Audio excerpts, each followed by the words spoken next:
2024 সালের 11 জুলাই রাজধানী ঢাকা সহ সারা দেশে পালিত হয় বাংলা রকেট কর্মসূচি। শিক্ষার্থীদের দাবি, সরকারি চাকরিতে কোটা বাতিল করতে হবে। অবরুদ্ধ হয় সড়ক, মহাসড়ক আর রেলপথ।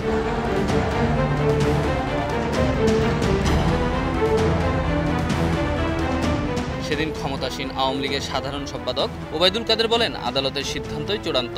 আন্দোলনকারীরা অনেকটা জনজীবনকে জিম্মি করে আইনি পন্থা না হেঁটে দেশের সর্বোচ্চ আদালতের বিরুদ্ধে শক্তি প্রদর্শন করছে। শিক্ষার্থীরা নির্দেশ মানছেন কিনা তা পর্যবেক্ষণ করছে সরকার।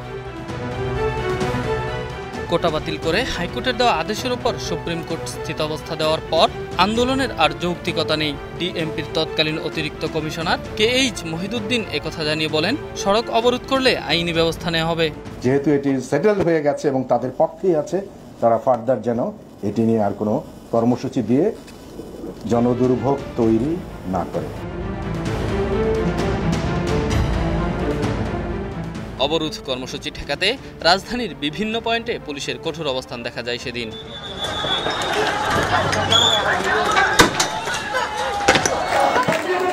জাহাঙ্গীরনগর বিশ্ববিদ্যালয়ের শিক্ষার্থীরা পুলিশের বাধা উপেক্ষা করে ঢাকা আরিচা মহাসড়ক অবরোধ করেন।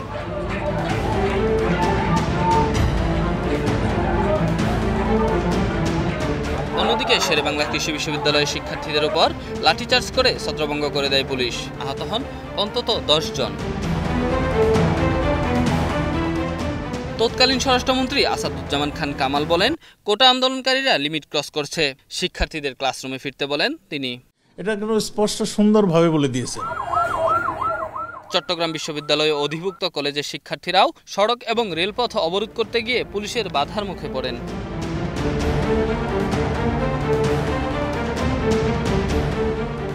জাতীয়তাবাদী ছাত্রদলের সাধারণ সম্পাদক নাসির উদ্দিন কোটা বিরোধী আন্দোলনে পূর্ণ সমর্থন জানান সেদিন।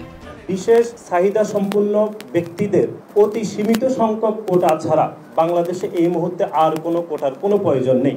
এটি আমাদের একদম অফিসিয়াল বক্তব্য এবং চলমান যে গণতান্ত্রিক আন্দোলন সাধারণ শিক্ষার্থীরা করছে, এই আন্দোলনের সাথে বাংলাদেশ জাতীয়তাবাদী ছাত্রদল পূর্ণ সমর্থন জ্ঞাপন করছে। অবরোধ কর্মসূচিতে বাধা দেওয়া ও শিক্ষার্থীদের উপর পুলিশের হামলার প্রতিবাদে 12 জুলাই শুক্রবার বিকাল 4টায় সারা দেশে শিক্ষা প্রতিষ্ঠানগুলোতে নতুন বিক্ষোভ কর্মসূচির ডাক দেন আন্দোলনকারীরা।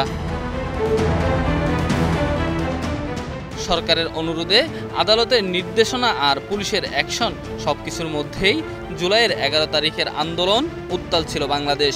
শিক্ষার্থীদের দৃঢ় অবস্থান, কোটা বাতিল করতেই হবে। Enamul Haque, star news, Dhaka.